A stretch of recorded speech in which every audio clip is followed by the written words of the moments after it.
at least, is 1440. Good morning, it's Monday, August 10th, and we're covering a slew of executive actions, the Sturgis motorcycle rally, and protests in Beirut. What, over the explosion? It already happened. What are you protesting? Need to know. Executive orders. President Trump signed 4 executive actions over the weekend extending economic relief measures for millions as talks over a 4th coronavirus stimulus package faltered in Congress. Most notably, a federal $600 per week boost to unemployment benefits will be partially restored at $300. It's $400 was what I read, but I was thinking it would be nice if it was $300 instead. So if it really is $300, good. Oh, never mind. I need to continue reading before I talk. At $300 with an additional $100 encouraged to be provided by the states. Ah, yes. It is unclear whether the state benefits will be provided at this point. Okay, good. Yes, good. The payments propped up economic activity in July, accounting for 15% of the nation's wages. The benefits, which will cost $44 billion and last until December 6th, will be drawn from the existing disaster relief fund, which has a current balance of $70 billion.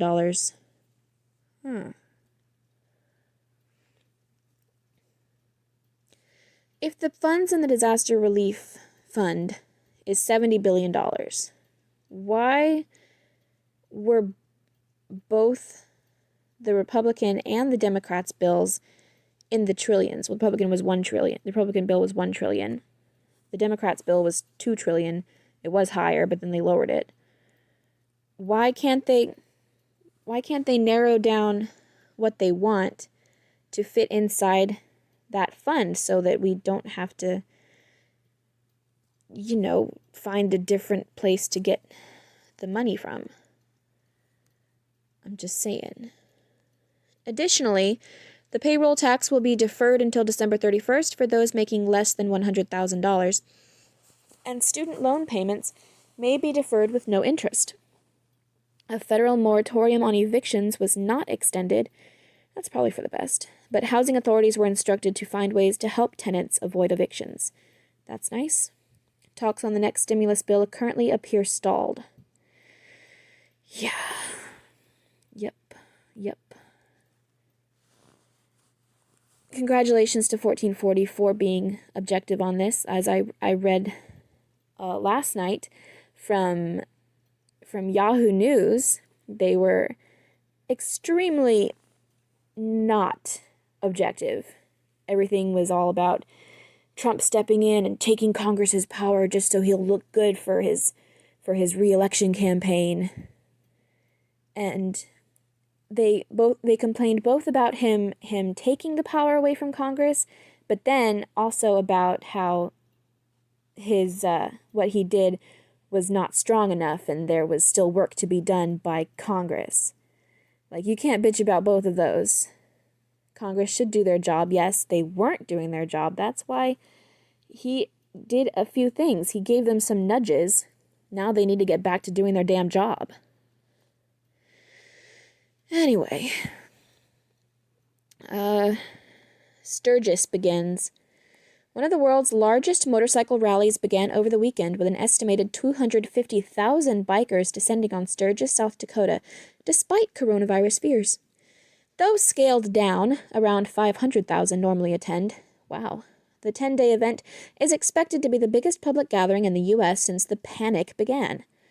The rally, known for its anything-goes atmosphere, has been held nearly every year since 1938 and brings close to $800 million to the state in an average year. That's refreshing for a traditional gathering like that to not be canceled for the first time in so many odd decades. It's refreshing since so many other things have been canceled.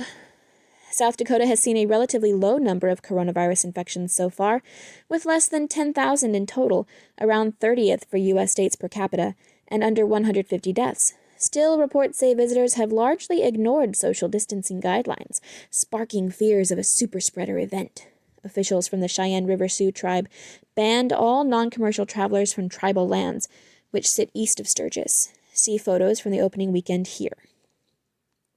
Separately, New Zealand marked 100 days with no local COVID-19 cases reported. On the other side of the world, the U.S. passed the grim milestone of 5 million total alleged cases and has reported 162,938 alleged deaths as of this morning. A July surge in new cases seems to be receding, though daily deaths are still rising. See the data here and here. A reckoning in Beirut. Thousands of protesters clashed with soldiers and police in the Lebanese capital of Beirut over the weekend, calling for government resignations in the wake of an historic explosion that many have blamed on negligence and corruption. Protesters broke into multiple government ministries and hung symbolic nooses in the city's Martyrs Square. So there actually is a place where nooses are used symbolically, not just as race hoaxes. It's in Africa. It's not in America. Just saying, there's that. I mean, as far as negligence and corruption, I'm not sure about the corruption, but they did have a giant stockpile of explosive chemicals stored right next door to a warehouse full of fireworks or something like that, right? So, I mean, that could be a little negligent. The blast, which killed at least 158 people and injured an estimated 5,000, was triggered by 2,750 tons of improperly stored ammonium nitrate in a port depot. The disaster was the tipping point for a country already in the middle of a spiraling economic and political collapse. Lebanon's currency had dropped 78% since October, and the country defaulted on its debt in March, both of which occurred before a 7-week coronavirus lockdown further exacerbated economic woes. Critics say a deeply embedded culture of corruption and cronyism lies at the root of the multiple crises. See the explosion in slow motion here. In the know. Sports, entertainment, and culture. Jerry Falwell Jr., president and chancellor of Liberty University, put on indefinite leave by school's executive committee. Decision follows photos posted by Falwell of himself at a yacht theme party. Okay. Indefinite leave because he went to a party? This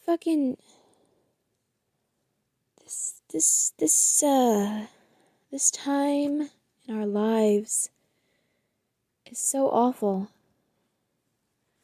It's just awful. Colin Morikawa, 23. Excuse me. Tops Dustin Johnson and Paul Casey to become the third youngest player to win the PGA Championship. Mid-American Conference becomes first football bowl subdivision, previously Division 1A, college football conference, to cancel its season over the coronavirus. Football Championship Subdivision, previously Division 1AA, college football's second largest division, cancels its playoffs. Science and technology, brought to you by honey. Chinese tech giant Huawei says it may run out of processor chips for its smartphones within a month, a result of U.S. sanctions on the firm's chip supply chain. Haha. Rising U.S.-China tensions may hit Apple hard due to its exposure in the Chinese market. Amber fossil reveals 99-million-year-old hell ant hunting an ancient cockroach relative. Unique find shows the extinct ant using its vertical, blade-like mandible in action. That sounds super cool. Obviously, I mean, yeah, gross, but super cool. Mostly I'm saying gross about the cockroach thing. I fucking hate cockroaches. The ant sounds super cool. Scientists identify electrical activity in the brain that differentiates REM sleep from being awake. Findings have applications in sleep disorders and monitoring patients in comas. PayPal's new money-saving tool is a must-have. Honey is a desktop browser extension that helps you save money on all your online purchases, from food delivery to home furnishings to skincare to electronics. Download Honey for free today. Business and markets. Twitter approaches TikTok owner ByteDance with interest in acquiring its U.S. operations. Oh. Okay, I was thinking the Microsoft thing had not gone through, but that's Microsoft and TikTok. This is Twitter and ByteDance, which will not own TikTok if they sell to Microsoft. But if Twitter buys all of ByteDance's U.S. operations, then they would sort of undercut Microsoft's efforts. I wonder. Experts skeptical, given Twitter's current $30 billion market valuation is equivalent to the rumored TikTok acquisition price. Okay.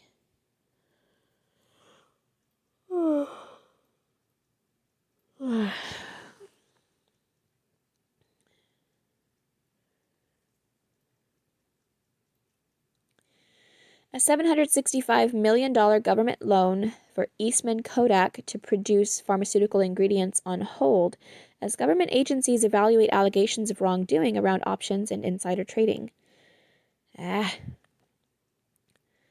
Warren Buffett's Berkshire Hathaway sees earnings surge 87% in second quarter following company's largest ever loss in first quarter due to panic.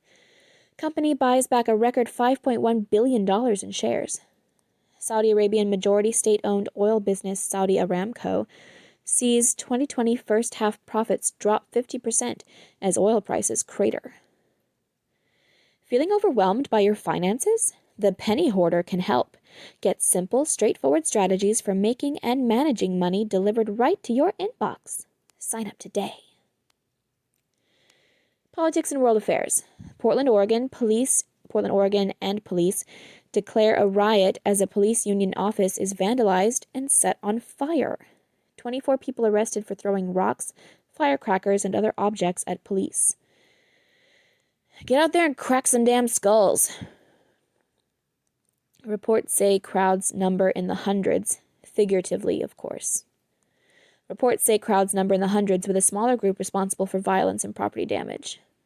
Sure. The rest of them are just shielding that smaller group. They're all complicit. Election 2020. Top U.S. counterintelligence official says Russia, China, and Iran are the primary foreign threats to interfere in the 2020 election, with Russia generally preferring President Trump and China preferring Joe Biden. See full statement. At least 1 killed, 20 injured following mass shooting at a block party in Washington, D.C. Off-duty police officer reportedly among the victims in critical condition. Etc. The best fiction of 2020 so far. Around the world in 80 sandwiches. Yum. George W. Bush, president and painter, preps a new release. Neat. From our partners, do you work remotely? Work productively from anywhere with Apple devices. Create your free account here. Why is Apple advertising with 1440? Coca-Cola debuts coffee-infused soda. Yummy. New Hampshire's Jetson bill will allow flying cars on roads. Jetson, clever. Now you can 3D print yourself. Oh, a backyard cabana. Why did they word it that way? I was almost excited. 3D printing yourself. Now you can 3D print yourself a backyard cabana. Oregon Zoo's residents love melons. When you drink Red Bull, but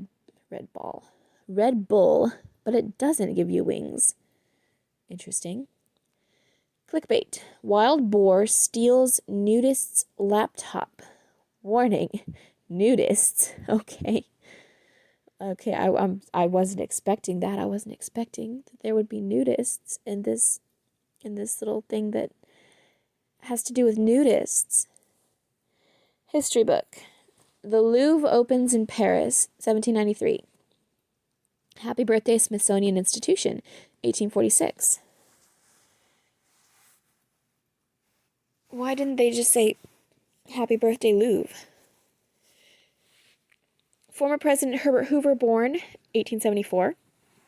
Happy birthday, Kylie Jenner, 1997. Jeffrey Epstein, found dead in jail while awaiting trial on sex trafficking charges, 2019. That was only last year. It feels so long ago.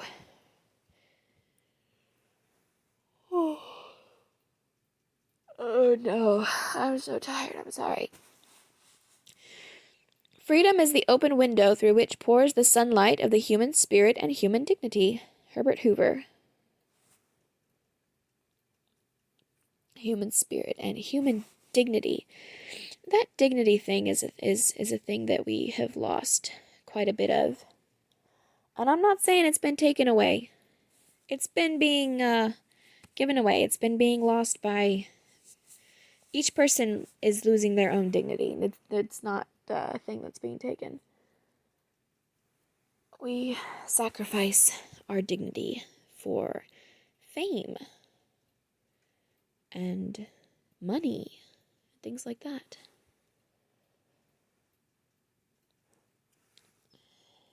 Anyway, that's it for 1440. And that's it for Sundry News. Thank you and good night.